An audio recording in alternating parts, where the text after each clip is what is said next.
noches con todos. Esta noche yo desarrollé dos palabras con ustedes sobre los temas que vamos a desarrollar en esta oportunidad. Nosotros tenemos, de acuerdo a una cuestión muy genérica de lo que es el Estado, podríamos decir que tenemos una serie de funciones estatales que se van a dar o van a estar representadas por lo que nosotros conocemos como el poder ejecutivo, el poder legislativo y el poder judicial. No obstante que esto es el Estado, alrededor existen una serie de organismos que tienen y ejercen poder. Pero como por ejemplo, vamos a suponer el Tribunal Constitucional, todo el aparato electoral, todo lo que es electoral es otro. Pero dentro del Poder Ejecutivo se va a dar una situación muy especial, y además también dentro del Poder Legislativo y del Poder Judicial, que va a formar un cuerpo que se va a llamar la administración, que va a ser común a los tres poderes, el Poder Ejecutivo, como el Poder Legislativo, como el Poder Legislativo, el Poder Judicial. Entonces, esta administración ejerce un poder, que no es de la naturaleza de estos, pero ejerce poder según se trate del Ejecutivo, del Legislativo o del Judicial, y resuelve conflictos. Entonces, no se olviden ustedes, cuando yo les hice la primera introducción, hablamos de conflictos sociales, hablamos de que las personas no hagan cuenta para resolver su conflicto de intereses, ¿no? Ahí es claro, la jurisdicción es la que ejerce un poder absoluto para solucionar los conflictos. Pero ¿qué pasa con los conflictos que se generan en esta área administrativa? Si nosotros lo dejáramos ahí, estaríamos concentrando poder estatal. Entonces, la fórmula estatal de la democracia, del Estado social de derecho, ha llevado a que esta actuación de la administración tenga que pasar por el control del Poder Judicial. ¿Por qué? Porque el Poder Judicial tiene la hegemonía sobre la jurisdicción. No hay otro poder que ejerce jurisdicción. La Constitución, inciso 1, el artículo 39, reconoce la potestad de administrar justicia por los jueces, salvo las jurisdicciones especiales como la arbitral, que es muy visible que constituya una jurisdicción en estricto, porque finalmente lo del arbitraje también es judicial, ¿no? Entonces, la idea es esa, de que nada que pasa en el Estado deje de pasar, en términos de conflicto, deje de pasar por la jurisdicción. Entonces, para eso se crea el proceso contencioso administrativo. Su finalidad específica será que el Poder Judicial controle las actuaciones de esta administración. Como he dicho, la administración será en todos los tres poderes, porque incluso el Poder Judicial tiene una parte de administración. Hay un grupo de jueces que ejercemos la función jurisdiccional, pero hay un grupo de gerentes, subgerentes, qué sé yo, que tienen una serie de decisiones administrativas, en donde ejercen esta función administrativa, que también los jueces controlan. Entonces, esa es la finalidad. Y esa finalidad específica de control jurídico se dirige a qué? A la efectiva tutela de los derechos e intereses es poner un límite al poder. No se olviden ustedes que justamente la democracia y el sistema constitucional de derecho que rige al Perú es justamente eso, un Estado constitucional de derecho. Entonces, la Constitución debe primar, y la Constitución garantiza una serie de derechos a los administrados. Pero la única forma de controlarlo es a través de la jurisdicción y del proceso, naturalmente, porque a la jurisdicción sí se accede por el proceso, no se puede acceder de otra forma, ¿no? Bien, entonces, esto no pasa muy bien ese país. Aquí estoy haciendo yo una acotación que resulta muy importante. La ley 27584, en un primer momento, fue un sistema en donde el Poder Judicial solo controlaba o revisaba las resoluciones de la administración. Pero ahora ha llegado al modelo contencioso administrativo, al proceso contencioso se le ha dado el modelo del proceso de plena jurisdicción.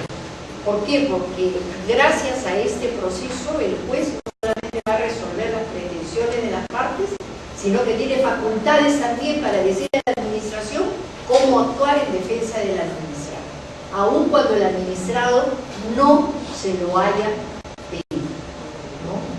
Entonces, ustedes saben que hay una limitación, por ejemplo, en el caso del extrapetita, uno no puede decir ciertas cosas, no puede se le pide. En cambio, en el derecho, en el proceso contencioso administrativo, sí hay una para dictar medidas conducentes a la protección del derecho lesionado, que es objeto de la demanda, y medidas que pueden incluso no haber sido pedidas por el administrador. Esto se pasa a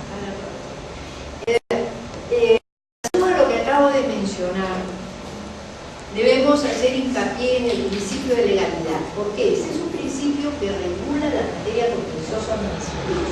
Este es un principio que no la van a encontrar en las normas del proceso contencioso, pero sí la van a encontrar en el 27444. Conforme a este principio, la administración debe regularse estrictamente por el principio de legalidad, que quiere decir estar sujeto a la ley. Y esto tiene una gran diferencia. ¿Por qué? Porque normalmente la administración se va a regular menos. Ustedes no ven el reglamento tal, el decreto supremo, en fin, una serie de normas de menor jerarquía que la ley, que muchas veces vienen a modificar lo que dice la ley. Por esto es que la norma que he citado ahí, que constituye un principio del proceso, del procedimiento administrativo, en realidad se dirige a servir de garantía de que esta administración que está acá no podrá resolver fuera del margen de la ley. Entonces, ellos, por ejemplo, no tienen gran capacidad de interpretación, ¿no? Aun cuando el Tribunal Constitucional en alguna de sus sentencias dice que la facultad de llenar el vacío corresponde a todo órgano que ejerza algún tipo de jurisdicción, la administración la podrá tener, pero es muy limitada. No puede interpretar, no tiene la facultad que tenemos los jueces para hacer interpretaciones jurídicas, ¿no? Ellos tienen que hacer todo siempre ceñido al principio de la legalidad, y esto quiere decir sujetos a lo que la ley está señalando, cosa que no tiene el juez, ¿no? Ahora bien, estos son los principios generales que regulan el proceso contencioso. He señalado primero los principios generales del derecho procesal en general, que son los que operan en todo tipo de derecho procesal, sea llámese tributario, llámese contencioso, ¿no? El siguiente punto, estoy mencionando todos los principios generales del derecho procesal civil, que tienen también de alguna manera un impacto en el derecho administrativo, en el proceso contencioso administrativo. He resaltado en negrita los principios que sí están regulados en forma expresa en la ley 27584.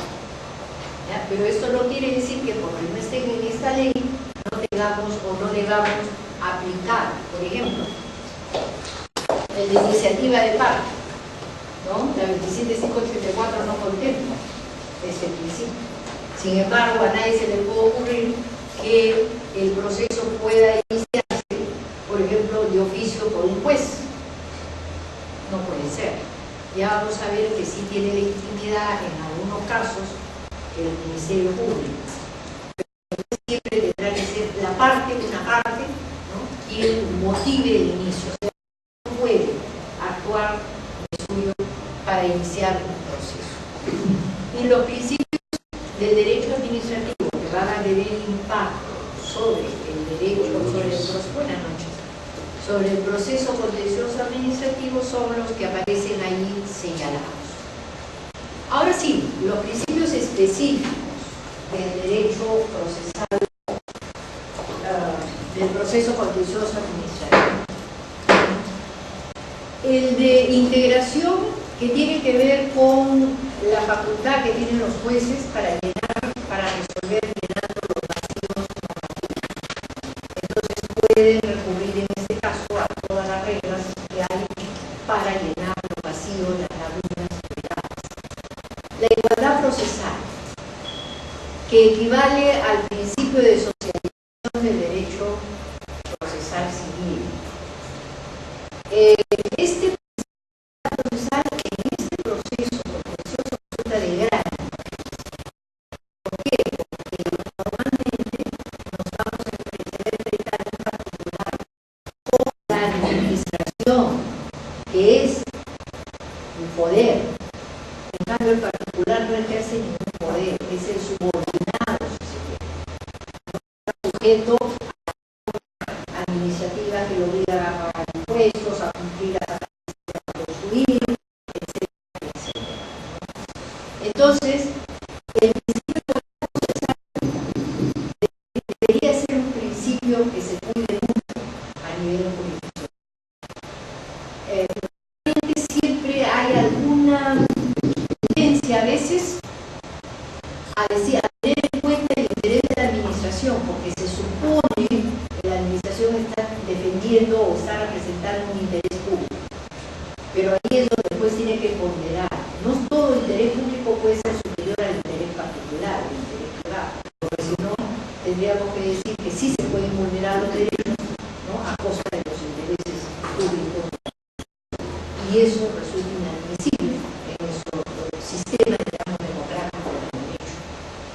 El favorecimiento del proceso también es un principio que tiene especial connotación en el proceso contencioso.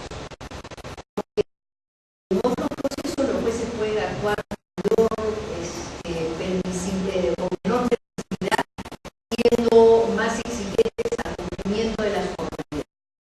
En cambio, aquí, frente a que el juez tiene respecto a que continúe el proceso, y cuando se le plantea esa duda, dice, oye, esto de acuerdo a esta norma no debería, pero de acuerdo a la otra sí. Entonces, uy, ¿qué hago? Esa duda se me presenta, tengo que seguir con el proceso. Ya solucionaré la duda cuando esté sentencia, pero no voy a el proceso. Esto aquí es especialmente acusado por esa jurídico, ¿no?, de las actuaciones administrativas.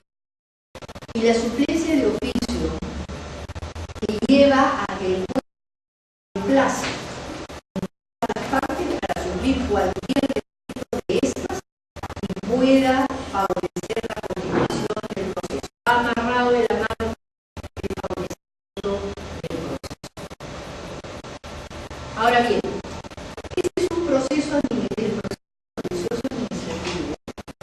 Es un proceso exclusivo, se dice que es exclusivo para determinadas actuaciones.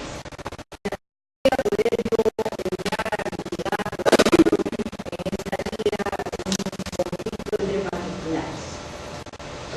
Están taxativamente señaladas las actuaciones que se pueden impugnar. Tampoco puede impugnar cualquier actuación de la administración. Y están taxativamente señaladas las posibilidades que tiene el particular para recurrir a este proceso. De esta manera nosotros vamos a decir que este proceso contencioso va a ser exclusivo para poder cuestionar, para impugnar, ¿no?, o para pedir la nulidad de las resoluciones o de las actuaciones en general de la administración pública. No es para otros. Miren cómo será tan importante el tema del sistema democrático de derecho que tenemos, que en realidad se ha creado todo un proceso para canalizar a través de él el control del poder, ¿ya? Para evitar el abuso del poder. Entonces, de acuerdo al artículo que aparece ahí, tenemos que las actuaciones impugnables van a ser las taxativamente señaladas. Nos está hablando de actos o cualquier declaración administrativa. Esto dice actos. Estos actos pueden tratarse de actos formalmente contenidos también en resoluciones. Entonces, la ley no menciona resoluciones, pero cuando estamos frente a una resolución, estaríamos en el primer inciso, resolución o cualquier declaración administrativa. El silencio administrativo, ya nos hemos referido, causa estado y por tanto puede ser impugnado. A impugnar, porque eso significa que el interesado, que la administración está en alguna inercia o omisión. Cualquier actuación material que no esté contenida en un acto administrativo, sí. ¿Y por cuánto tiempo puede estar permitido que la administración no se pronuncie respecto a eso? Hay en la ley 27444 y los TUPAS van a fijar los plazos en que deben ser resueltos, pero hay plazos máximos. Si la memoria no me falla, 30 días para resolver, ¿no? Y si no, tiene usted la posibilidad de dar por denegado, se va al silencio administrativo negativo, si el TUPA lo señala así, y en su caso puede interponer el recurso correcto, ¿no?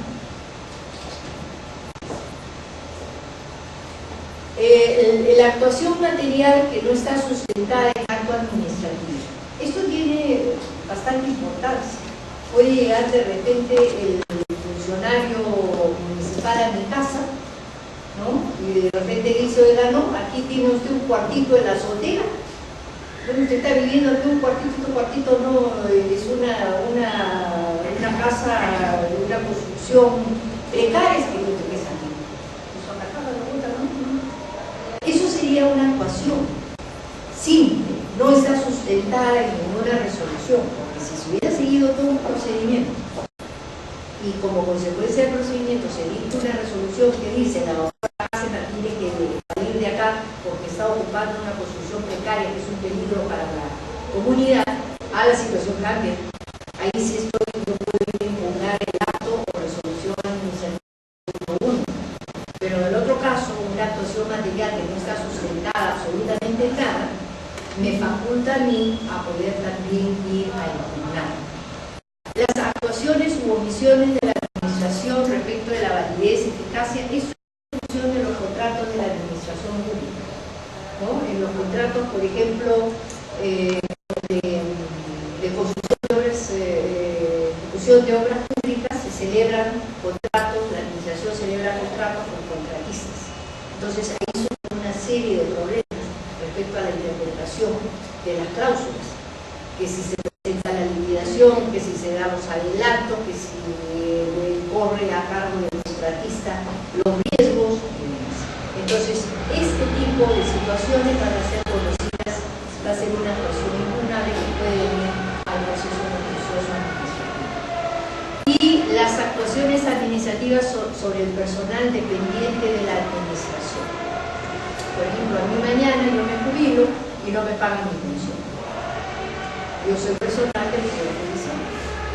Entonces, ¿a qué voy a recurrir? ¿Me voy a un proceso civil? No, me voy a un proceso contencioso para impugnar el hecho de que no me den pensión o de que me está pagando una pensión menor o no me pagaron mi compensación por tipo de servicios, cualquier reclamo que hacer en ese sentido.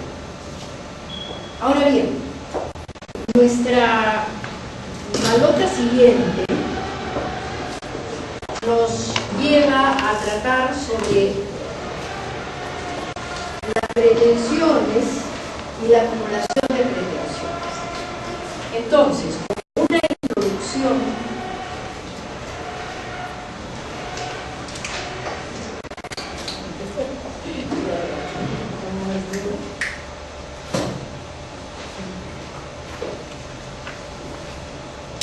me olvidé al principio de decir que sí que me podían interrumpir, el señor lo ha hecho muy bien. Está de más que yo les tenga que decir eso, ¿no? Estamos aquí en una cátedra, así que quieran para preguntar cualquier cosa o aportar alguna idea a lo que uno está diciendo.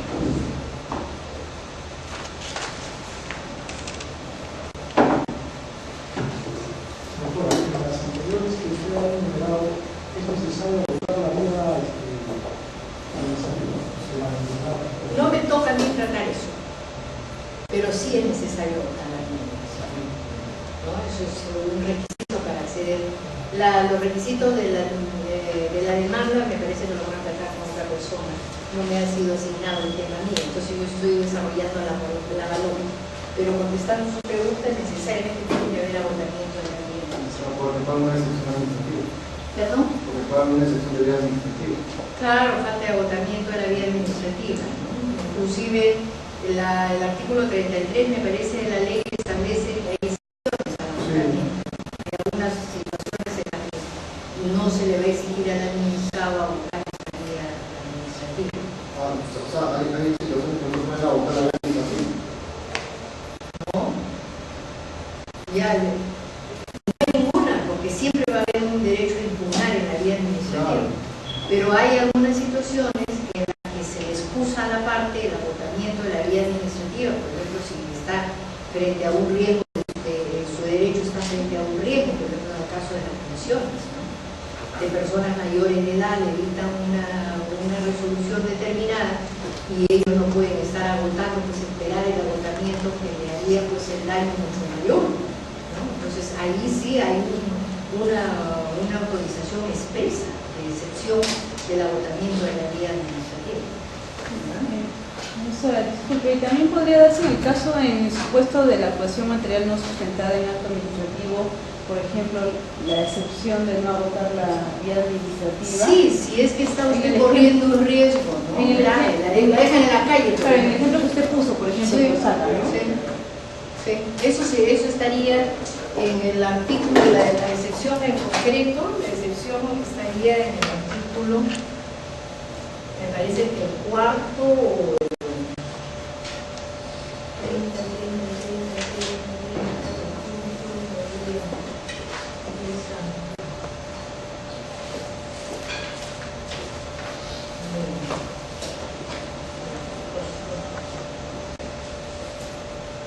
Cuando la pretensión planteada en la demanda esté referido al contenido esencial del derecho a la pensión y haya sido denegada. Esa es la pensión. Dice, cuando la demanda... No, mire, ahí en ese caso es interesante, no estaríamos, solamente estaría en el derecho a la pensión. A ver, dice, las excepciones, el artículo 19 del TUO, la demanda sea interpuesta por entidad administrativa, bueno, se formule como pretensión la prevista en el numeral 4 del artículo 5 de esta ley. En este caso deberá reclamar por escrito ante el titular de la respectiva entidad el cumplimiento de la actuación omitida.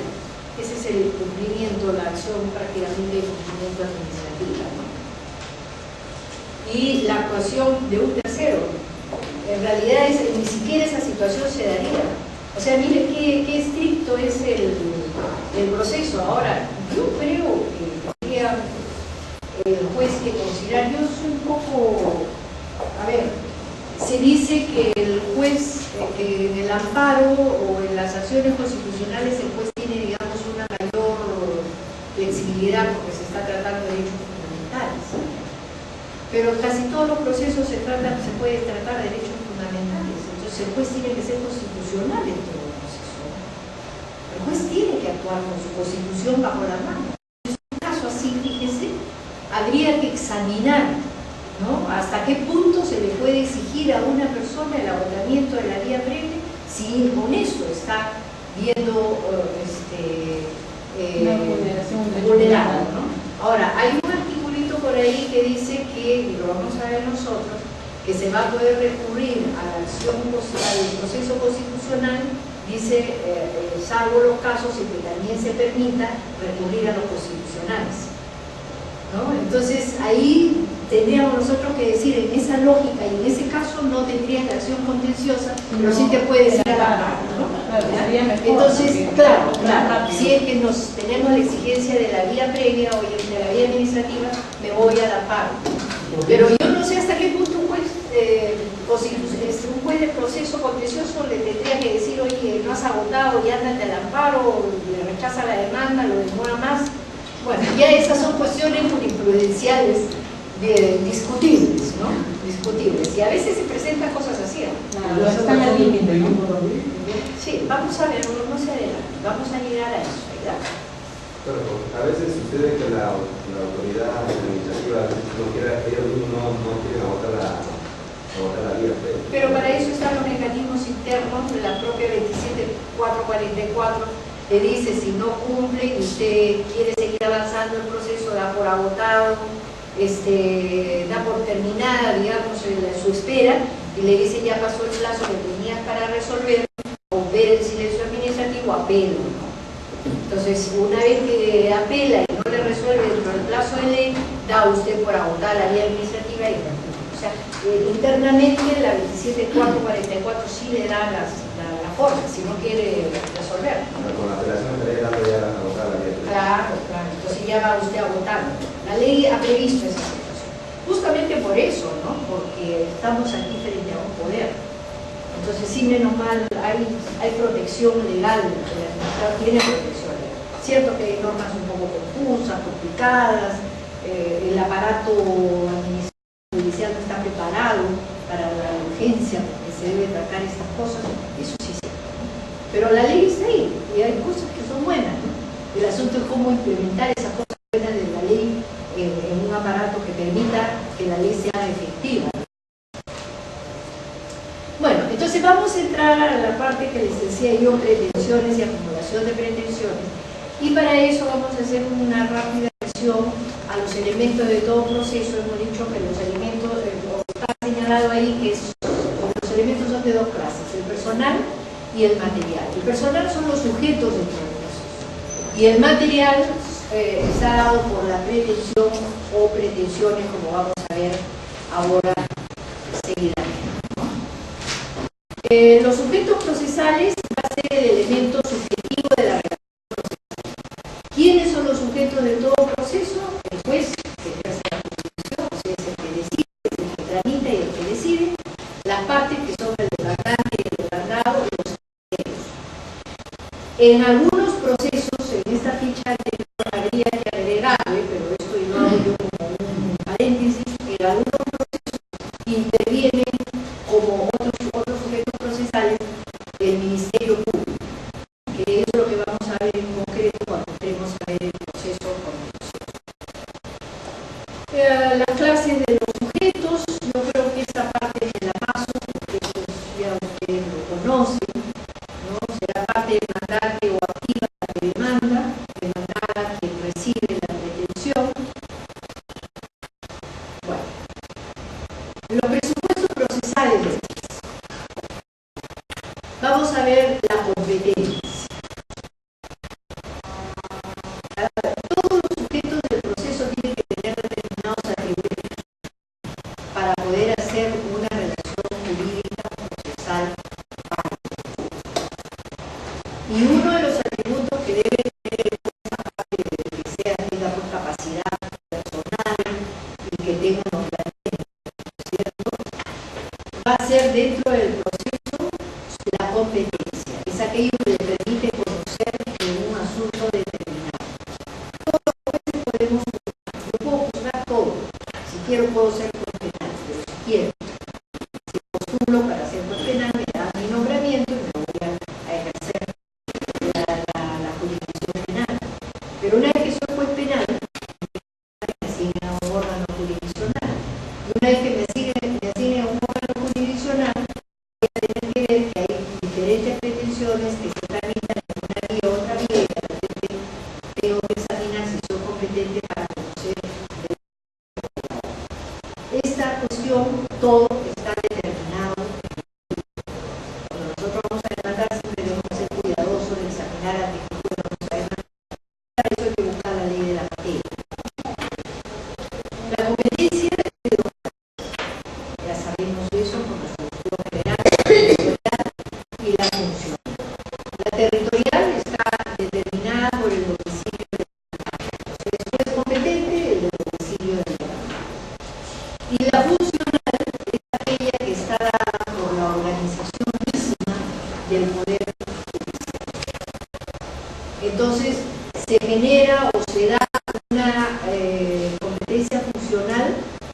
acuerdo a la ley orgánica. La ley orgánica dice que el juez civil conoce de 2 puntos. Esas son sus funciones. Esa es la competencia funcional. El juez contencioso administrativo conoce 2 puntos. Entonces, es para ejercer esa competencia funcional, los órganos jurisdiccionales están divididos, o están separados o organizados por instancias. La primera instancia y la segunda instancia en términos generales. Cuando hablamos de la competencia contencioso administrativa, tenemos que irnos al artículo 11 del TUO de la ley 27584. En primera instancia va a ser el juez contencioso, o sea, los juzgados. Las sentencias de los juzgados son conocidas en revisión por las salas contencioso administrativas, que va a revisar en apelación la sentencia del juzgado. Y la Corte Suprema, que va a conocer en casación. Cuando estudiemos los recursos, porque también vamos a ver conmigo los medios impugnatorios, estudiaremos en un momento los recursos de apelación y el de casación. Ahora, este artículo 11 hay que tener un poco de cuidado porque han recibido varias modificaciones, pero la última que tiene es la que aparece en esta ley, que es de hace poco, la 29782, y que le ha concedido, ha hecho una modificación en la competencia que originalmente tenía las salas contenciosas. Las salas podían reconocer en revisión la sentencia de los juzgados. Y además se conocía una serie de resoluciones, por ejemplo, del Tribunal Fiscal, de Confupode, de CONACEF. Hoy en día eso ha cambiado. Y entonces nos ha dejado esta ley con competencia como primera instancia los asuntos del Banco Central de Reserva, los asuntos de la Superintendencia de Bancas y AFPs y la Superintendencia del Mercado de Valores. Las sentencias que dicta en primera instancia la sala contenciosa la va a conocer en segunda instancia la sala civil de la Corte Suprema. Y la casación de estas sentencias va a ser conocida por la Sala Constitucional y Social de la Suprema. Esta es una, o sea, hay doble, digamos, competencia para la Sala Contenciosa. En unos casos hacemos de salas revisoras y en otros somos primera instancia. Por ejemplo, por ahí creo que escuché que van a llevar el procedimiento coactivo. ¿Ustedes o no? Ah, no, el sancionador, ¿no? Bueno, por ejemplo, el coactivo, el procedimiento coactivo de la cobranza coactiva, lo conocemos nosotros en primera instancia, por mandato de la ley. La ley del 26979, que es la ley de ejecución coactiva, manda que la sala civil, la sala contenciosa administrativa conozca en primera instancia de estas resoluciones, de estos conflictos. Ahora bien, ¿qué facultades tiene el órgano jurisdiccional en el proceso contencioso administrativo? Yo les voy a mencionar, no porque estas sean las únicas, en realidad sabemos que las facultades de los jueces, aparte de poder dictar resoluciones, están señaladas, por ejemplo, en el Código Procesal Civil, que son las facultades que se tienen dentro del procedimiento, por ejemplo, la de dictar apercibimientos, apremios, ¿no? Que eso sí, eso es aplicable también al proceso contencioso. Estas son facultades especiales que le fija el artículo 9 del TUO. La primera, que es el control difuso. Pareciera el concepto, honestamente les digo que yo creo que esta norma está de más, porque este control difuso lo tenemos todos los jueces. Todos los jueces. Eso señalaba la Constitución también. Así es, todos los jueces tenemos la obligación del control difuso. Entonces, conforme a la cual la Constitución prevalece sobre toda otra norma legal, la ley sobre la jerarquía y así sucesivamente, ¿no? Entonces, lo menciono porque está en la ley, pero a mí me parece que eso es una facultad implícita en todas. Y una segunda que es la motivación en serie, que para determinados casos similares las resoluciones o la motivación, mejor dicho, puede ser utilizada en serie en diversos actos, aunque provengan de diversos expedientes. Yo en la práctica no veo que esto lo hagan en el gobierno. No lo he visto hasta ahora la motivación en serie. Porque honestamente les digo, de 10 procesos, vamos a suponer, que les acabo de mencionar la revisión judicial, los 10 procesos, las demandas son idénticas, cada uno en el fondo es diferente. Entonces llevará muchos fundamentos similares, pero va a tener una fundamentación propia. Entonces la motivación en serie parece un poco complicada. No la he visto en los 24 años que tengo de ejercicio profesional. Ahora bien, para acceder al proceso nosotros debemos tener determinadas condiciones, así como el juez puede estar en el proceso con competencia, las partes también tienen que tener algunas condiciones.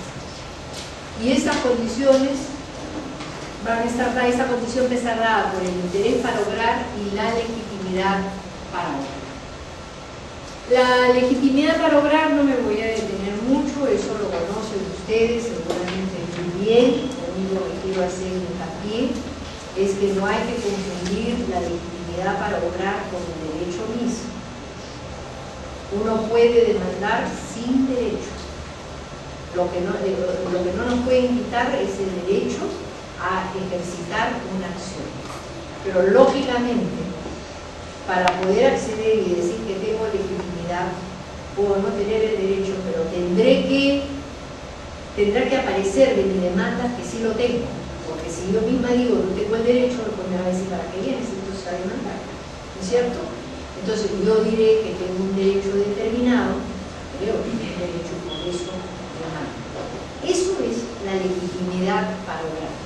Es una concepción un poco complicada a veces de entenderla, pero no se perturbe mucho en relación a esto.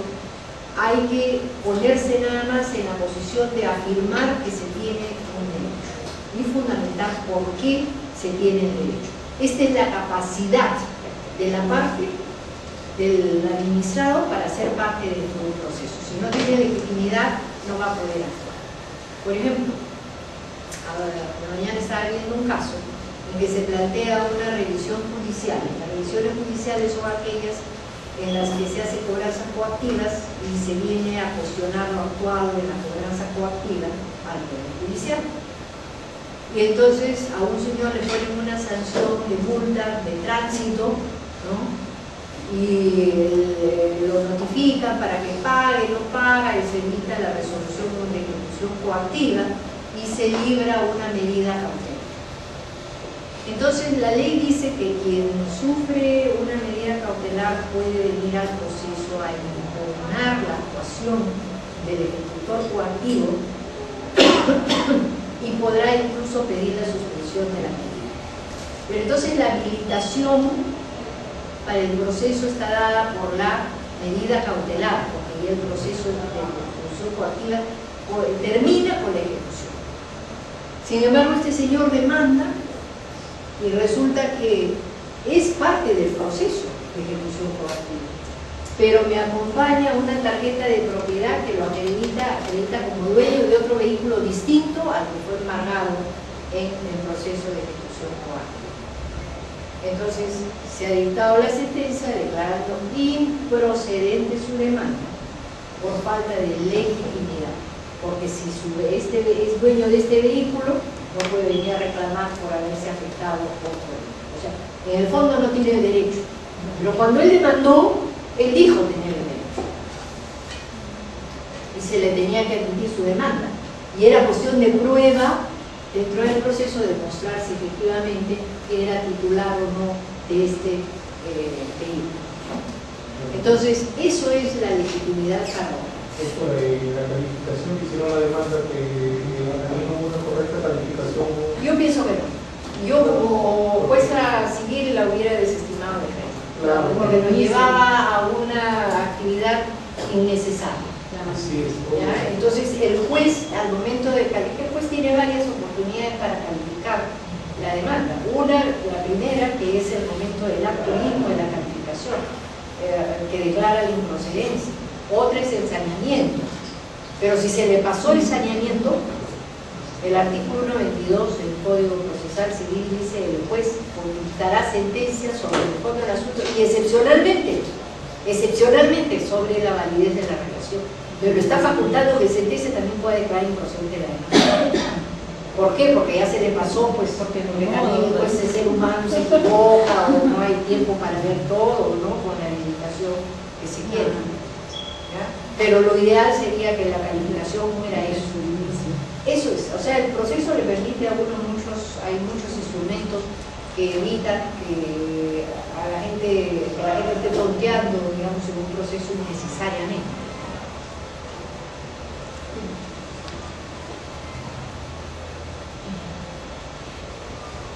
Bueno, estas son las teorías. Aquí está como una manera de que ustedes puedan ver esto de una manera más amplia. La legitimidad, obviamente, eso sí es importante señalar porque sí se aplica a nuestro caso, lo vamos a ver después. La legitimación activa es aquella que tiene la parte demandante y la pasiva es la parte demandada. Esto puede parecer ocioso, pero es importante que nosotros sepamos contra quién vamos a dirigir nuestra demanda, porque si no, tenemos el problema de una nulidad, una relación jurídica inválida, ¿no? Por ejemplo, un profesor demanda a su institución porque le dicta una resolución, no dicta la resolución, sino que no lo nombra en el cargo del profesor que él cree tener derecho, ¿ya? Entonces viene a demandar en proceso contencioso y le dice al Ministerio de Educación: oye, que me nombre. Pero sale el Ministerio de Educación, el Ministerio de Educación dice: oye, bueno, la ley que este señor invoca también dice acá en este articulito que saca al fondo, que nadie lo ve, que para darle el puesto tiene que crearse la plaza, y para que se cree la plaza el MEF tiene que dar el visto bueno. Entonces, ¿quién tiene legitimidad pasiva también en ese proceso? También el MEF. Entonces, estamos declarando nula la sentencia porque no lo ha comprendido el MEF. Yo no puedo resolver el fondo del asunto y su pretensión de que si tiene derecho o no a ser nombrado si es que no veo integralmente el problema, porque de repente no puede ser nombrado si es que no hay una plaza y no hay fondo para crear. Entonces no podemos decir: pero la ley lo dice. Sí, pues, pero la ley dice que hay que crear, y para crear el MEF tiene que dar la placa. Entonces tiene que estar el MEF, y eso es legitimidad pasiva, ¿no? Entonces a veces nos descuidamos estas cosas, las pensamos muy rápido, ya las estudiamos el primer año de derecho, qué sé yo, segundo, y nos olvidamos, y de ahí vienen después demandas improcedentes y quedamos mal con nuestros patrocinados. Bien, ahora sí vamos a ver la legitimidad para obrar activa en el proceso contencioso. Eso sí está expresamente establecido en la 27584.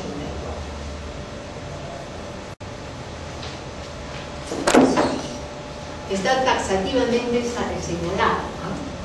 Primero, el titular de una situación jurídica, que puede ser una persona natural o puede ser la entidad administrativa que expidió el acto. Si, por ejemplo, a mí no me quieren dar la licencia de construcción, ¿quién tendrá legitimidad activa para pedir o para cuestionar esa actuación? Soy yo.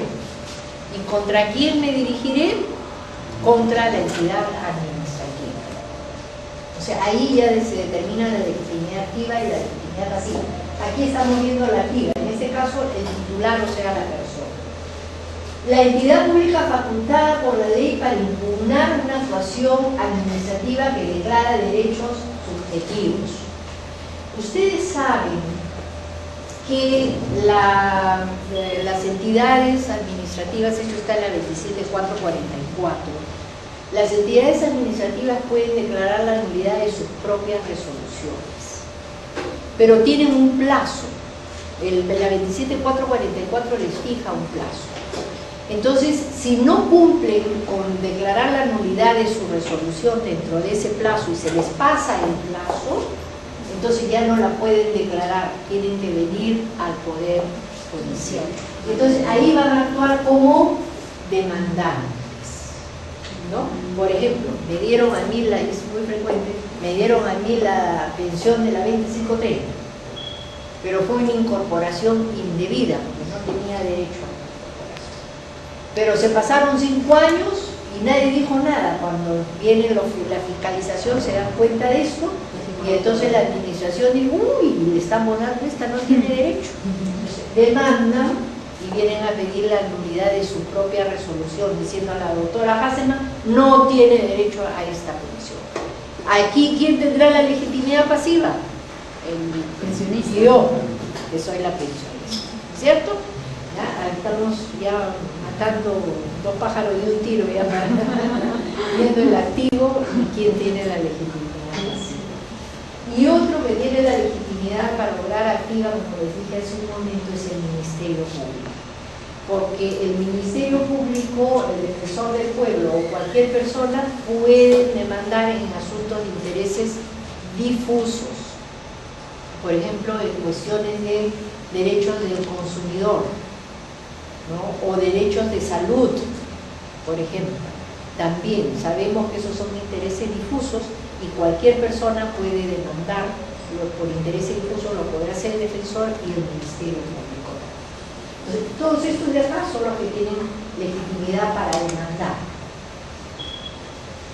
Y la legitimidad pasiva también está taxativamente señalada en la ley, en el TUO, en los artículos que les estoy mencionando. La entidad que expidió el acto de declaración impugnada, habíamos dicho que yo estoy cuestionando algo, ¿no es cierto? No me quieren dar la licencia y entonces demando a la municipalidad. Ahí la municipalidad tiene legitimidad pasiva. La entidad que incurrió en silencio, inercia u omisión demandada, le pido yo a la municipalidad que se pronuncie sobre un derecho determinado respecto a un pueblo joven quien tiene el derecho a utilizar las aguas o algún derecho comunal.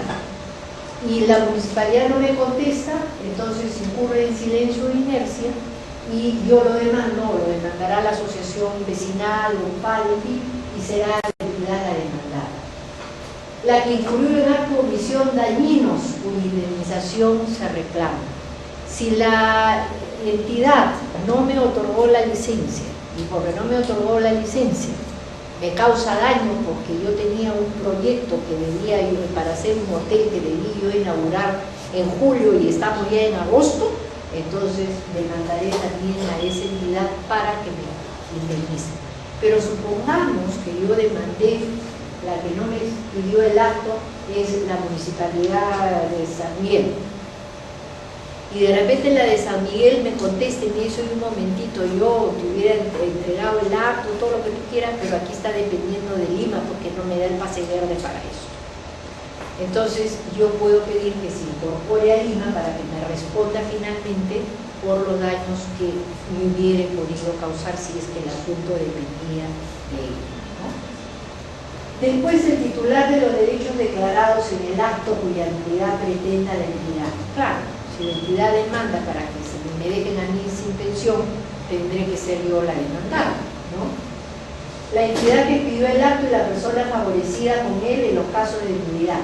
Si la demandada está pidiendo, es parecido, digamos, al anterior, si la entidad en un acto determinado va a pedir la nulidad, tendrá necesariamente que entenderse con todas las, no solamente con una, de repente puede haber muchas personas, con todas las personas que resulten perjudicadas con los resultados de una declaración de nulidad. O sea, todos los implicados en el acto tendrán que estar.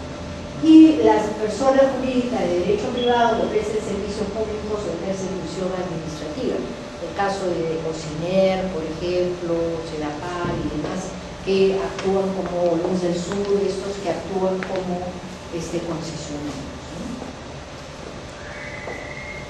La intervención del Ministerio Público en el proceso contencioso como parte va a ser solamente siempre activa, como defensor de los derechos difusos, pero también va a intervenir como dictaminador. Antes de dictar sentencia, el Ministerio Público dictamina. ¿Y esto por qué?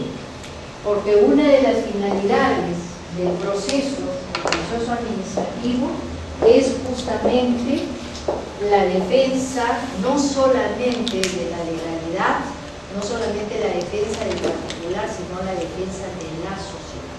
O sea, en un proceso administrativo hay muchos intereses comprometidos. De modo que viene el Ministerio Público a dictaminar, porque esto compromete, puede comprometer la decisión del Estado constitucional de derecho.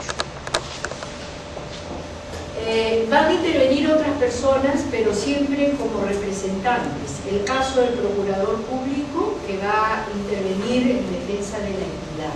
Sabemos que las entidades administrativas normalmente van a ser representadas por sus procuradores, pero hay casos en que la ley le da a representantes legales. Entonces, eso también es un asunto a la hora de nosotros tenemos que demandar, ver con quién nos vamos a entender. Ahora sí, visto todo este panorama de sujetos, vamos a entrar a la pretensión, que es el segundo elemento, es el elemento material del proceso que habíamos señalado en una de las fichas. ¿Qué hora tenemos para retirar? ¿Ah? Esto es hasta qué horas, hasta las 8:15, ¿no? Sí, ya. Entonces, la pretensión está conformada por el petitorio, los fundamentos de ello, los fundamentos de derecho, los fundamentos jurídicos. Ahora bien, las pretensiones que podemos hacer valer en el proceso contencioso administrativo son las que aparecen ahí. Declaración de nulidad total o parcial de una resolución, reconocer o que se pida el reconocimiento que se restablezca un derecho de interés tutelado, ¿no? Por ejemplo, el caso de mi licencia, que no me la han dado, que me parece ya de verdad, no me dan mi licencia y entonces yo la pido que se reconozca el derecho a que se otorgue mi licencia. La declaración de contraria a derecho, el caso que dije, lo votan sin haber una resolución que ordene un desalojo, pero lo votaron al señor, entonces el señor viene y dice: yo pido que esa actuación material se declare que es contraria al derecho porque se dicta al margen de un proceso o de un procedimiento. Se ordena realizar una determinada actuación. Aquí está la acción de cumplimiento. Esto es el equivalente al cumplimiento constitucional. Este es el equivalente al cumplimiento constitucional. Se puede pedir en la vía contencioso, el proceso contencioso administrativo, cuando se le pide a la administración un cumplimiento determinado, que la ley lo manda, o sea, tiene que haber el mandato cierto, exigible, todos los requisitos que ya el Tribunal Constitucional ha señalado respecto a los mandatos, ¿no? Y ¿cuál sería el criterio para ir por el contencioso o por la declaración de cumplimiento? yo creo que en este caso, si se trata de cumplimiento a una administración, tendrá que irse a una entidad administrativa, tiene que irse usted a eso. Ya no le van a admitir el cumplimiento en la parte. ¿Y el cumplimiento en qué otra, entonces contra qué instituciones se puede plantear? Contra cualquiera que esté obligada por la ley. Por ejemplo, vamos a suponer la ley orgánica del Poder Judicial me otorga a los magistrados determinados derechos, o la 276 ya, me otorga derecho a los 25 años, aquí me tienen que pagar un bono. Supongamos que la ley, que creo que pone un plazo para que se pague inmediatamente con el haber siguiente. Si no se cumple, yo no voy a cumplir. ¿Por qué? Porque la ley lo dice. O sea, para la demanda de cumplimiento hay requisitos. No se puede demandar, no es que cumpla porque tiene una obligación cualquiera. La obligación tiene que estar ciertamente establecida por la ley, por una sentencia. O sea, no debe haber discusión de ahí. Es una ejecución prácticamente. El cumplimiento es una especie de ejecución, pero sin título ejecutivo, ¿no? Sino con un título de cumplimiento, que es la ley o una resolución o un acto firme, ¿no? Y después tenemos la otra pretensión que se puede hacer valer, que es la indemnización por el daño causado, que ya lo habíamos conversado, pero debe plantearse acumulativamente. Ojo, no se puede plantear indemnización de forma independiente en el proceso contencioso. Si quieren plantear de manera independiente, tendrán que irse al civil. ¿Ya? Solamente cuando usted pide, vengo a pedir la nulidad de resolución, la nulidad de tal resolución, ¿no? Que ordenó mi pase a retiro de manera indebida. Y como consecuencia de eso, pido mi indemnización para que se me pague todos los saberes que no me pagaron por haberme pasado a retiro. Pero no podrá venir y decir, vengo a pedir la indemnización, ni hablar. En la mañana vimos un caso así, que ya se había vencido el plazo para impugnar en el proceso contencioso, había vencido el plazo para impugnar la nulidad para impugnar la resolución. Y ya no podíamos conocer la indemnización. Y él venía a decir, no, ya se venció, no importa, pero sí me tienen que dar mi indemnización, no pues sácate la civil. ¿Por qué? Por la exclusividad del proceso contencioso administrativo. Con relación a la indemnización, también la calificación con relación a la indemnización es igual que la vía civil o totalmente... Es una accesoria. Claro, se ve siempre el daño, se tiene que demostrar el daño, ¿no? Sí, claro, eso lo vamos a ver en medios probatorios. Claro que sí, tiene que demostrarse. Bien, la acumulación. Ya saben ustedes que la acumulación es una institución procesal que sirve para que en un mismo proceso se puedan plantear varias pretensiones o puedan haber varios demandantes, ¿no? Tiene una serie de requisitos. Aquí también van a ver ustedes el código procesal, el proceso contencioso, la ley de proceso contencioso administrativo es bien pobre, tiene creo que 3 articulitos más de acumulación. Entonces aquí tenemos que recurrir necesariamente al código procesal civil. Bueno, la acumulación es objetiva cuando hay más de una pretensión y puede ser originaria o sucesiva. La originaria es aquella que se da con la demanda, o sea, cuando hay de origen de la demanda se plantean varias pretensiones. Y la sucesiva va a ser aquella en la que se van a ir incorporando pretensiones al proceso. En civil, por ejemplo, una reconvención, se incorpora una pretensión más. Aquí puede darse una acumulación de pretensiones, puede haber un tercero que se apersone al proceso o que obligatoriamente venga al proceso por mandato del tribunal o del juez y traiga una pretensión propia también, puede haber un tercero expediente principal, por ejemplo, ¿no? O la ampliación de demanda. Yo planteo una pretensión, vengo a pedir la nulidad de resolución, en eso por ahí vine a la clase, tengo la indemnización también, así que corro, amplío mi demanda y digo, ¿sabe qué? Pido también indemnización, ¿no? Entonces la ampliación de demanda también sirve para hacer una acumulación. En el proceso contencioso estos son los tres artículos. Va a regular la acumulación originaria o sucesiva, a la que nos hemos referido, que es la objetiva. Va a haber los requisitos de la acumulación, que lo vamos a ver después, ahorita, en un ratito, y se refiere a la acumulación sucesiva, ¿no es cierto? Que no nos dice bien de qué se trata. Debemos pensar que es la que está primero, acumulación sucesiva de pretensión. Sin embargo, hay otro tipo de acumulación que es la subjetiva, a la cual no se refiere para nada el proceso con la ley de proceso, ¿no? Tenemos que ir eso lo va a encontrar la fuente normativa en el Código Procesal Civil. La subjetiva, que es la acumulación de sujetos, puede ser también originaria, según si en la demanda están 2 o más demandados, o se dirige la demanda contra 2 o más demandados. Y también puede ser sucesiva cuando se incorpore la intervención de terceros, por ejemplo, ¿no? Es una acumulación subjetiva. La acumulación de procesos igualmente. Bueno, estas son figuritas que nos permiten ver cómo se da el consorcio, es decir, la acumulación de partes. El demandante varios, estamos en el consorcio activo y hay una zona demandada. Aquí el consorcio pasivo, pluralidad de sujetos, o sea, un solo demandante y varios sujetos demandados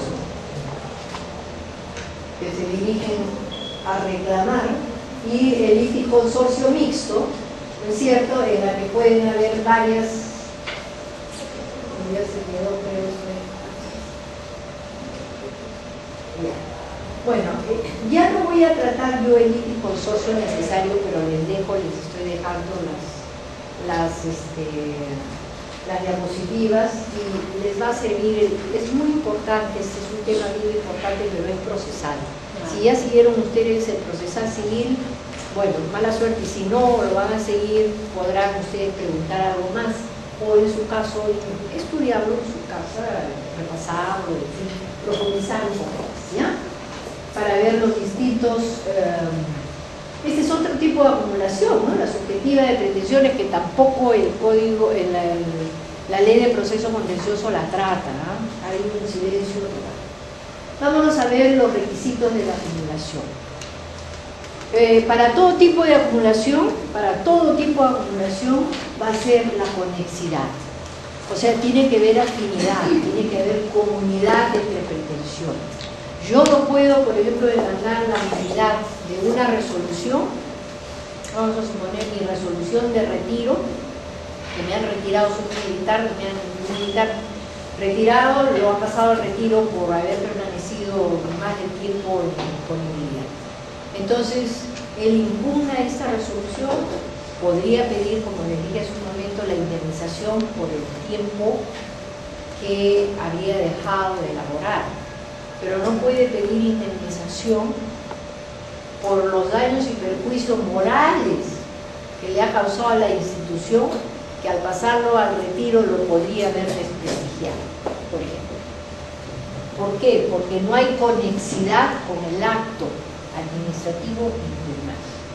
Entonces, en proceso contencioso es necesario que esa conexidad se dé entre las dos pretensiones. Si yo pido una pretensión de nulidad de acto y pido una indemnización, tiene que haber relación. Estos daños de acá tienen que surgir directo de ese acto. Si yo pido la nulidad de dos actos, tienen que estar concatenados, no pueden estar aislados uno del otro. Yo no puedo decir vengo a demandar porque no me dieron vacaciones y también vengo a demandar para que se declare la nulidad, por ejemplo, de mi despido, ¿no? Entonces no hay conexión entre una cosa y otra. Con la nulidad de mi despido yo podré, si pido que regresar, entonces yo puedo pedir en su caso que me paguen todos los beneficios que me dejaron de pagar en ese periodo, pero no las vacaciones que no me pagaron mientras trabajaba. Actividad probatoria, la oportunidad, pruebas, beneficio, carga de las pruebas y obligación de colaboración. Voy a tratar ¿qué hora tenemos? Sí. Ya. Estamos bien. Una cosa técnica.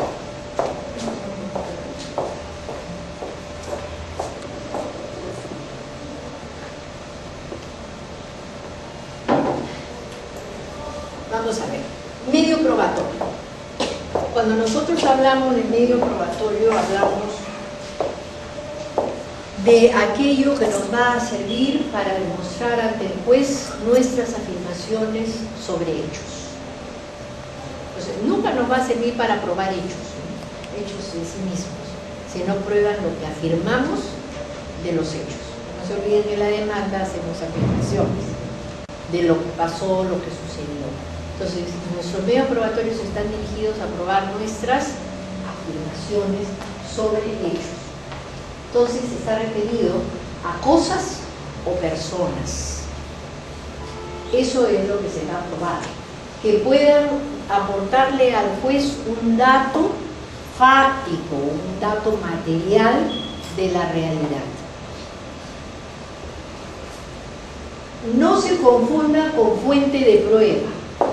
¿Ya? Esto es algo que a veces en la doctrina vamos a encontrar por ahí, y que la gente se confunde.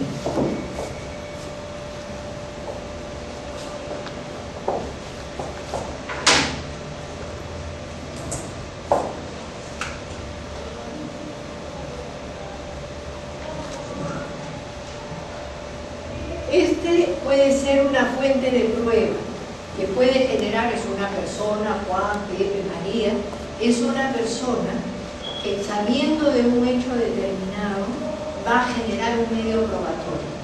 ¿Cuál es el medio probatorio que puede generar una persona? Puede hablar y genera la declaración de parte o la declaración testimonial. Pero esta persona puede ser también un perito. Entonces igual va a ser producir un dictamen. Esto es la fuente, o sea, de donde surge la prueba.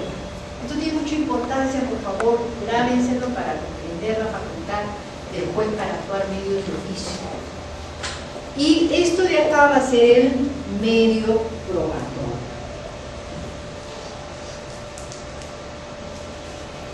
Este es el origen de la prueba, es de donde surge la prueba. Y esto es el efecto, es la consecuencia de este origen. Ahora bien, uy, se fue. A ver, mejor ahí está. Se borró. Vamos a ver.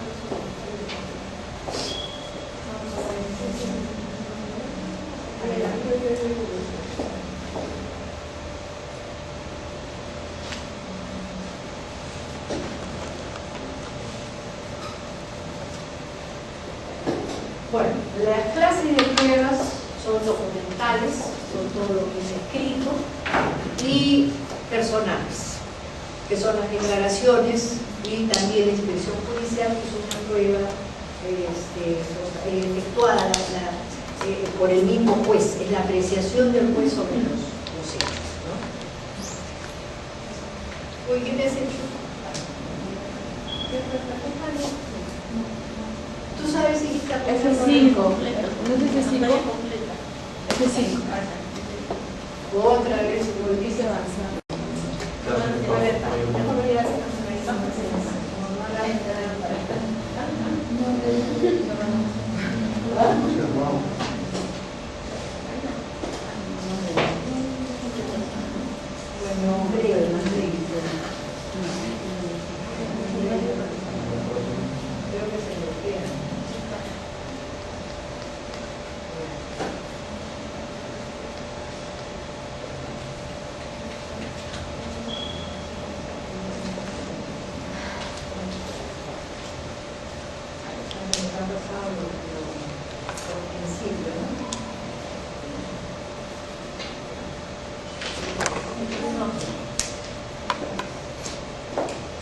otro tipo de prueba, un medio probatorio que es muy importante, es algo que la doctrina discute mucho y que dice es una especie de, pero no es, que se llaman los sucedáneos. Pero aquí es la fuente, digamos, la de mayor riqueza para los jueces, porque encontramos los indicios, o sea, a partir de ciertos hechos podemos arribar, ¿no?, a determinar la realidad de otro hecho desconocido. La presunción, que es un juicio lógico del juez, que a cada rato está el juez haciéndola, ¿no?, a partir de una situación determinada. Por ejemplo, se le pide a la entidad que presente el expediente y no lo hace. Entonces el juez le libra un apercibimiento y le dice: voy a dictar sentencia teniendo en cuenta tu conducta y apreciando en tu contra el que no me hayas presentado el expediente judicial, el expediente administrativo. Esa es una presunción judicial. Después va a sacar finalmente de esa conducta procesal de la parte, va a sacar una conclusión. Y la ficción legal es la que está determinada por la ley. Por ejemplo, hay las notificaciones, cuando se mandan notificaciones y no se encuentra a la parte.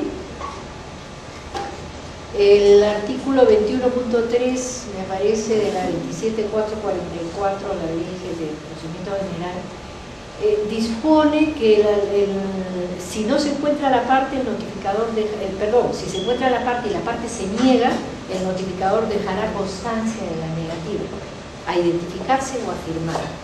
Y se tendrá por válido y se le tendrá por notificado. Esa es una ficción legal.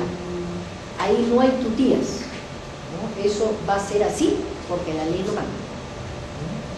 Y eso son pruebas, son medios probatorios, pero son sucedáneos, la ficción legal.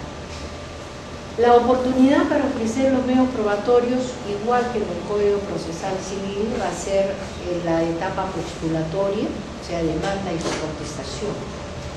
Y la ley también, en este caso, el artículo 31, nos da la posibilidad de presentar después, siempre y cuando se trate de medios probatorios que se hayan obtenido después de la demanda o se refieran a hechos nuevos acaecidos después de la demanda. Supongamos que yo vengo a pedir la nulidad de una resolución, pero en el transcurso del proceso, ¿no?, se ha dictado otra resolución. A veces pasa que la persona no agota la vía administrativa porque está dentro de las excepciones de la ley y se demanda la nulidad, por ejemplo, de la resolución que tiene acá. Y resulta que la administración ha dictado, ya ha resuelto el recurso de apelación. Entonces, mientras ya vino el proceso, sale la otra resolución. Entonces el administrador le dirá, pues oye, pues aquí está la otra, que igualito no me he negado, ¿no? O sea, no tengo razón, ¿no? Y lo aporta al proceso. Entonces presenta ese medio probatorio, ¿no?, porque se trata de un hecho nuevo acaecido con posterioridad. Ahora bien, las pruebas de oficio. El artículo 194 del Código Procesal Civil y el artículo 32 del TUO tratan este asunto. En realidad, en el Código Procesal Civil también el tratamiento de esta facultad es un tratamiento bien pobre, pero que nos da una serie de problemas que ustedes no tienen idea. Se trata de una facultad que tenemos los jueces para poder dictar pruebas de oficio. O sea, en principio sabemos aquí que las partes deben ofrecer los medios probatorios. Pero ¿qué pasa si no lo hacen? ¿O qué pasa si, habiendo hecho, el juez al momento de decidir encuentra que no le ofrecen los medios probatorios actuados el suficiente convencimiento, suficiente material, elementos para tomar una decisión? Y siente y dice, oye, pero aquí me faltaría otra prueba. Voy a pedir informe a tal entidad, por ejemplo, voy a pedir al demandante que me presente tal documento. Si es que tienen una duda razonable, entonces el juez puede pedir pruebas de oficio. Puede ordenar de oficio todo. No hay límite. La ley no le pone ningún límite al juez. Cualquiera de los medios probatorios puede ordenarlos que se actúe. En el proceso, acá hay este artículo 30, yo quiero hacerles una mención porque es un poco discutible, este artículo 30 del TUO.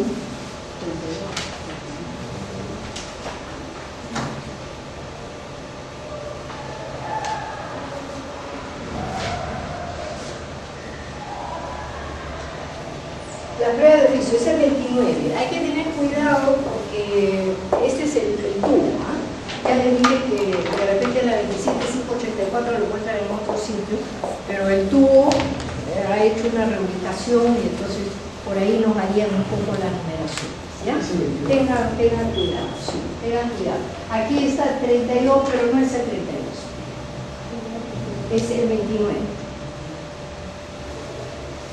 El 29 de la prueba de oficio dice: cuando los medios probatorios ofrecidos por la parte sean insuficientes para formar convicción, el juez en decisión motivada e impugnable puede ordenar la actuación de los medios probatorios. Pero ¿qué cosa dice? Eso también aquí está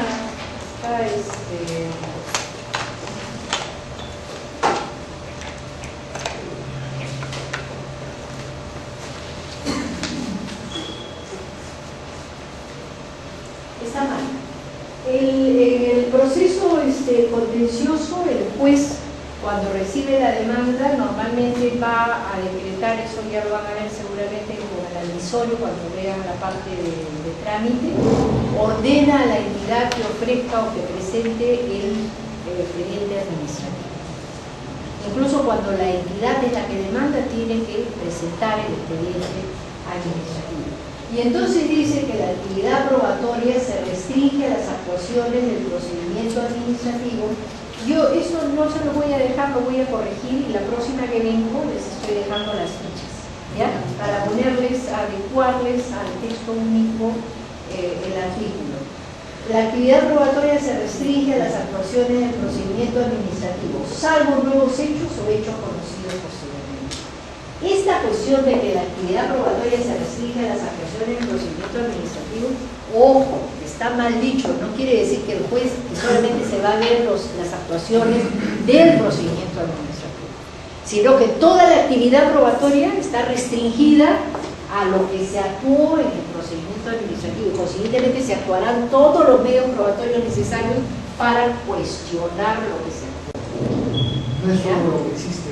No es así, sino que el sentido del artículo debe ser entendido en tanto que la actividad probatoria no se recibe, sino se dirige a, o sea, debe recaer en lo actuado en el procedimiento administrativo, ¿ya? Entonces, no es que el juez no pueda actuar en las pruebas. Hay muchos que dicen, o que las partes no puedan actuar, dicen no, por eso el juez tiene la prueba de oficio, puede ordenar, porque las partes están restringidas solo a lo que se actuó en el procedimiento administrativo. Eso no es así. Sí. Doctora, y cuando existen, porque sí, sentencias donde se dice que el juez se pronuncia o que la sentencia la sentencia es que se declara infundada la demanda por falta de medios probatorios suficientes de la condición ya solicitado en la demanda. Eso motiva a pensar que puede ser que el juez no ha pedido pruebas de oficio para que pueda.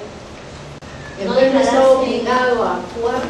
Vamos a verlo esto, a analizar con la carga de la prueba.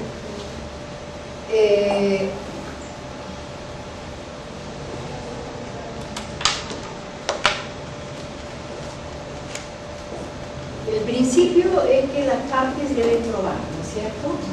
Pero si el juez al momento que va a fallar, se da cuenta de que hay algo que le está faltando, ordena a las partes la actuación de una prueba determinada. Entonces, no es una suplencia, no es que el juez, viendo que la parte está obligada a presentar tal cosa, no la presenta y le dice, oye, pero preséntame. No, porque el juez no puede suplir a las partes. Lo que el juez va a hacer es, para fallar, sea a favor de uno o de la otra, sino para formar su criterio sobre el caso que se le propone. Entonces, cuando el juez entra a esa actividad cognoscitiva, va a dictar sentencia y empieza a leer todo, dice, ay, pero aquí me falta algo, ¿no? Me falta tal cosa. A ver, ¿quién puede ofrecer esta prueba? La puede ofrecer la parte demandada, se la voy a pedir. ¿Por qué? Porque el juez tiene que tener en cuenta que el proceso tiene por finalidad alcanzar la justicia. Entonces, si no pedir esa prueba lo puede llevar a cometer una injusticia, estaría el juez fallando a la finalidad concreta, abstracta del proceso, que es alcanzar la paz y justicia, porque va a dejar ahí todo un problema, va a ser igual. Esto no es una sustitución a la parte, porque las partes están obligadas a ofrecer sus medios probatorios en las etapas postulatorias. Y hay casos en los que si la parte no ofrece un medio probatorio para probar lo que está afirmando, el juez no le va a decir, preséntame tal cosa. Por ejemplo, voy a poner algo que se me viene más para civil, que de repente dice, oye, yo pagué, y no presenta el recibo porque ha pagado. Dice, si yo pagué, tengo el recibo, el otro me firmó y todo, pero no lo presenta. ¿Por qué le voy a decir yo presenta? Esa es su obligación, es implícito que tiene que probar. Más bien, esa conducta de no presentarme demuestra que no tenía el recibo. Entonces, en ese caso, el juez no le va a seguir eso. Podría eventualmente pedirle, ¿no? Podría eventualmente pedirle, y el otro decir, no lo tengo, se me perdió. Entonces eso refuerza, ¿no?, una conducta de mentiroso y que pueda decidir. ¿Ya? Pero no es una suplencia. Por eso aquí hay varios aspectos de la prueba de oficio que yo les he considerado para que ustedes repiensen el asunto. Que son los fundamentos, yo lo he llamado fundamentos filosóficos de la prueba ex oficio o la prueba de oficio, ¿no? Estos son criterios de algunos autores, pero aquí sí, pero ¿por qué se da esto así para ustedes? Aquí he señalado varios aspectos. Primero, dice, la materia administrativa está subordinada al interés y bienestar general, lo que relativiza el interés privado. Esta es una premisa que obliga de manera más acentuada en los procesos contenciosos administrativos al juez a ordenar una prueba de oficio. Cuando estamos frente a la discusión entre dos particulares, entre dos privados, en donde el pleito está dado en función de sus intereses privados, el juez puede relativizar esta facultad que la ley le otorga. Acá, en cambio, sí, porque la materia administrativa del hecho está en juego, incluso el Estado democrático de derecho. Entonces, el juez tiene que hacer acusadamente debe ejercer esa facultad de forma acusada. El juez, el proceso es de orden público y su utilización propende a la paz social. Esas son las justificaciones de la prueba de oficio. El juez no puede dejar de resolver por falta de prueba. Cuando ella se presenta, debe ordenar de oficio la actuación de prueba que pueda clarificar el debate. Clarificar el debate. O sea, el juez a veces no sabe, porque fíjense, el juez es un tercero en el proceso. Ahí lo vieron cuando pongo las dos partes están que se gritan, acá este dice, el otro niega, y el pobre está acá en el medio, yo no sé nada. Entonces, ¿cómo voy a conocer del conflicto? A través de los medios probatorios. ¿Cómo puedo solucionar el conflicto si yo estoy viendo que falta algo? Y la parte me ha ofrecido un montón de cosas, pero no me ha ofrecido lo idóneo. Entonces yo ordenaré lo que me falta. De repente una presión judicial, por ejemplo, un informe, ¿no? Puede hacer valer esta razón. La iniciativa probatoria del juez no debe hacer pensar que provoca desinterés de las partes, un poco la respuesta de la señorita para ofrecer prueba. Porque si no lo hace, el juez al sentenciar y realizar el juicio fáctico puede acudir a la regla del onus probandi. Si la parte está obligada a probar y no prueba, el juez puede entrar a la carga de la prueba y decir, tú estabas obligado a probar, en el caso que le puse, estás obligado a probar que pagaste y no me ofreces prueba alguna. Entonces quiere decir que no has pagado, pues entro a las pruebas de la carga de la prueba, no es probando quién está obligado a probar. La prueba de oficio no afecta la imparcialidad del juez porque no significa un prejuzgamiento. Cuando yo voy a decidir, eso es muy problemático, lo voy a decir yo como juez he tenido mucho problema. Mi tesis ha sido sobre esto, porque siempre se dice que el juez está adelantando un juzgamiento, pero no es así. Cuando yo voy a estudiar la sentencia, yo tengo que estudiar todos los hechos a través del material probatorio, y por ahí veo que no hay algo, que este hecho dice que es cierto, pero no está probado, y voy a pedir tal cosa, pero eso me va a convencer, sea de que es cierto o de que no es cierto. Entonces, no es que yo esté haciendo un prejuzgamiento, de modo que no se altera o no se afecta la imparcialidad del juez. Como el juez no puede denegar prueba ofrecida por la parte, dice, la misma facultad conduce a proponer una prueba oficiosamente. ¿Por qué? Porque la parte pudo ofrecer esa prueba, ¿no? El juez de oficio solo puede introducir medios probatorios, no fuentes. ¿Qué es lo que el juez puede introducir? Yo puedo introducir una declaración de parte, una testimonial, un dictamen, cualquiera de esos medios, siempre que en el expediente aparezcan esos medios, aparezca la fuente. Si yo mando a pedir un informe, porque por ahí aparece que el Ministerio de Economía y Finanzas dijo tal cosa, pídale el informe, pero ya la fuente está en el informe. Yo no puedo introducir fuentes. Las fuentes las proporcionan las partes, son los que ponen los hechos. ¿Ya? Por eso es que le decía en un primer momento cuando expliqué, esto tiene importancia para evitar la prueba de oficio. ¿Ya? Yo no puedo referirme más que a medios probatorios. bueno, no juzga, no está investigando, no hace la labor de un juez penal, por ejemplo, o de un fiscal que está investigando, porque no se investiga, solamente se está haciendo acopio de elementos para poder verificar los hechos afirmados por uno y negados por otro, ¿no? Esta prueba tiene límites, eso es algo que tampoco no hay nadie que nos lo diga, pero son límites razonables que surgen de los principios del derecho, que solamente puede ser ordenada cuando hay insuficiencia de medio probatorio. No se puede ordenar pruebas por gusto, porque el proceso cuesta tiempo, cuesta dinero. Entonces es una responsabilidad del juez estudiar bien su caso para ordenar las pruebas que correspondan, no cualquier tontería, que a veces para llegar al momento de dictar sentencia, como no hay, está uno tan agobiado, eso es decir, pido esto para demorar un poquito, no es eso, no es eso. Debe ser motivada. O sea, hay muchos, lo común, yo entiendo por el exceso de trabajo, a veces dice, oh, para sentenciar y se requiere tal cosa, pida hacer eso. Pero no dice para qué lo necesita. El juez tiene que decir, tú me planteas en tu demanda tal cosa. Y entonces para probar esto yo requeriría esto, lo otro. Pero como no está acá, yo necesito que tú me pruebes esto, preséntame este documento, o la parte contraria presente esto, a las dos partes.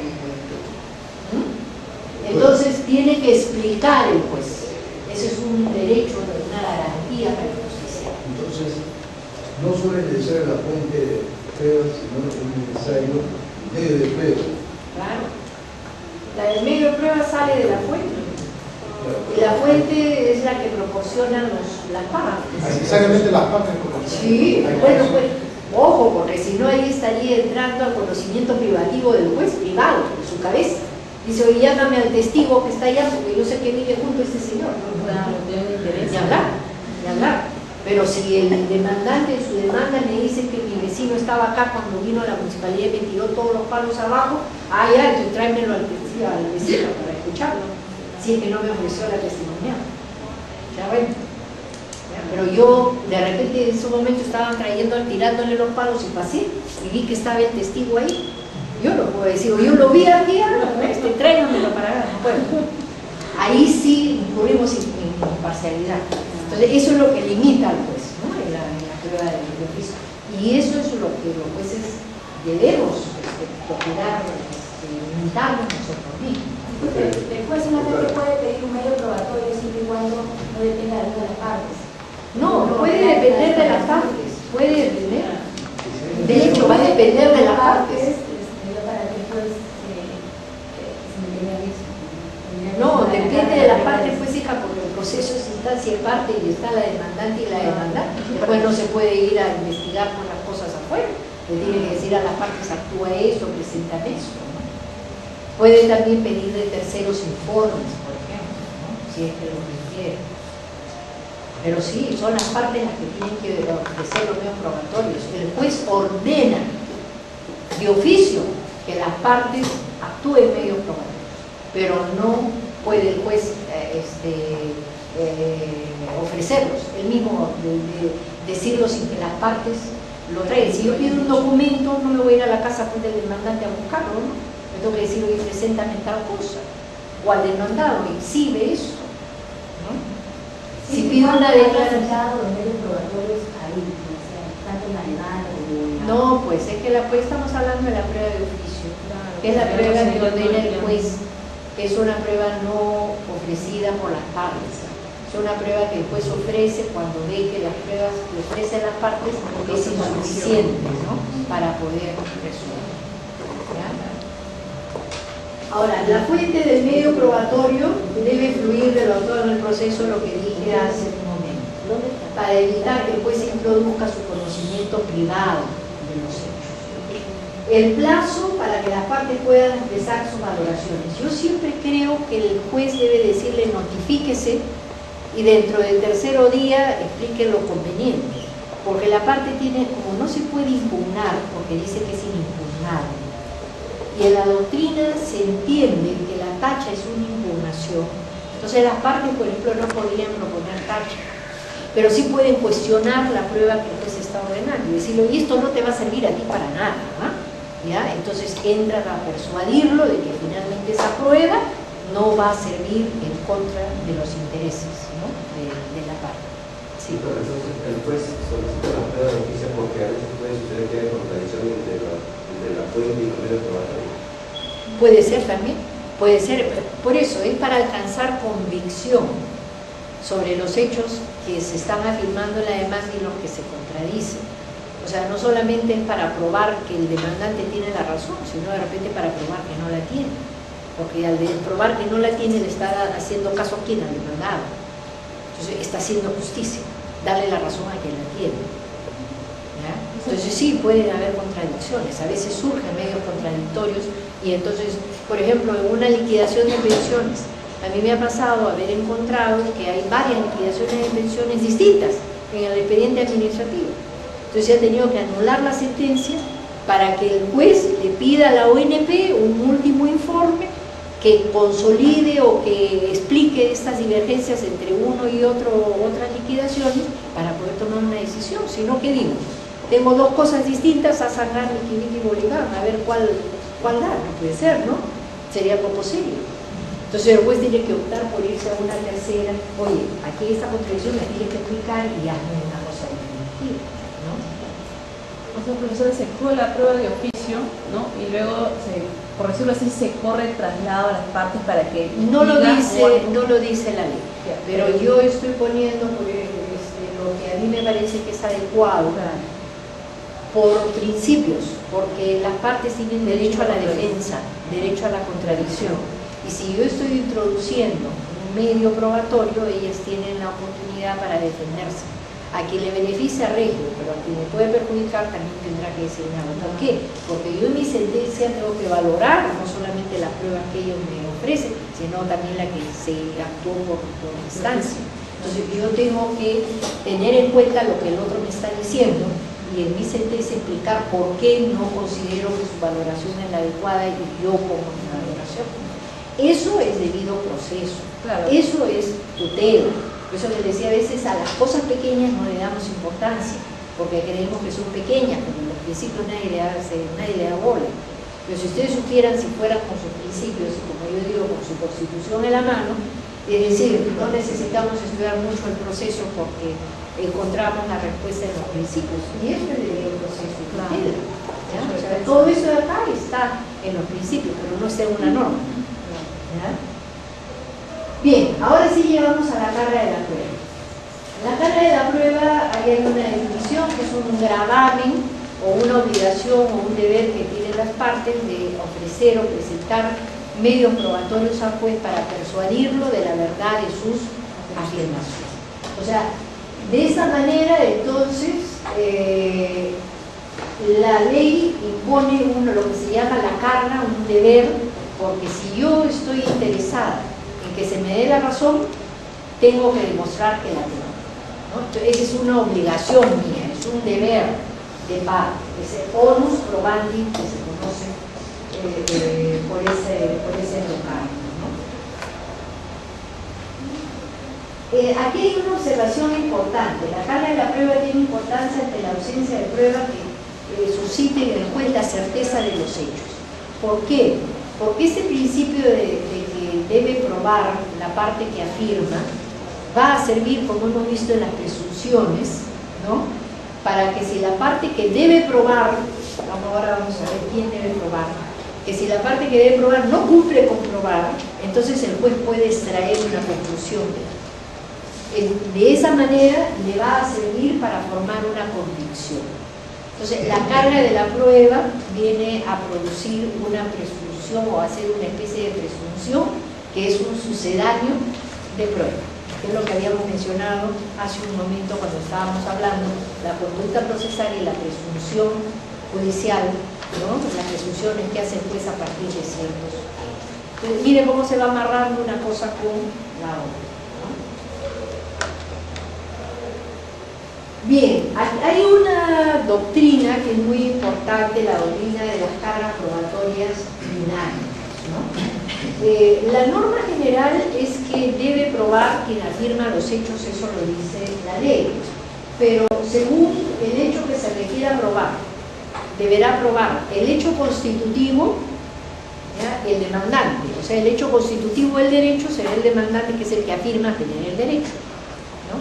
Si yo, por ejemplo, digo, oye, a mí la administración ordenó que me pagaran y llego a pedir entonces que cumpla con el pago, yo soy el que tendré que probar que tengo ese derecho. Entonces, en todo caso diré, aquí está mi resolución, aquí dice que tengo. Entonces, ese demandante, el hecho constitutivo del derecho, lo debe probar. Los hechos extintivos, modificativos o impeditivos lo debe probar el demandante. ¿Ya?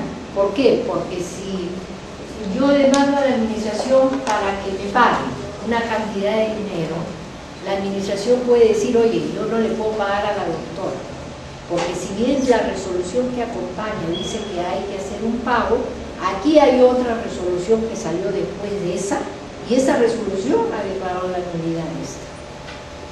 ¿Ya? Entonces, ¿quién prueba? El hecho extintivo. El demandado. A eso se llama cargas probatorias dinámicas, en donde la carga de probar no es tan simple como dice la ley, oye, prueba el que alega, sino que hay también otros factores que nos permiten apreciar en quién se cae la carga de la prueba. Después hay otra, que es la que opera en el proceso contencioso administrativo, que es que la parte que esté en mejores condiciones de probar debe probar. Por ejemplo, en el contencioso administrativo la parte tiene el expediente y es ella la que tiene que probar. Cuando sanciona, por ejemplo, ¿quién tiene que probar? Es la administración, el que sanciona. En el proceso sancionador prueba el que sanciona. ¿Qué tiene que probar? La conducta indebida, la conducta dolosa que provoca la sanción. El demandante que va a pedir la nulidad de la sanción no tiene que probar nada. El otro será el que pruebe que mi conducta está incursa en una ley determinada que obliga a una sanción con multa, en fin, con decomiso, con... Entonces, en términos generales diremos que la carga recae en quien quiera alterar el estado actual de las cosas. ¿Ya? Quien quiere modificar una situación tendrá que tener la carga de la prueba. El artículo 33 del TUO, yo voy a revisar, por favor, esto se los voy a dar en la próxima clase. ¿Ya? Quien afirma, dice, ¿quién debe probar? Quien afirma hechos que sustenta la pretensión, lo que ya habíamos señalado. En este caso, la entidad, cuando la acción impugnada es una sanción. Ahí se produce lo que se conoce en doctrina como la inversión de la carga de la prueba. Bien, hasta acá hemos llegado en lo que es medios probatorios. Nuestra próxima clase será medios impugnatorios. En la próxima clase les traigo eso con la que ya vi que me he equivocado yo con los artículos para que tengan eso como un derrotero, y les traeré también las proyecciones de la clase que hicimos.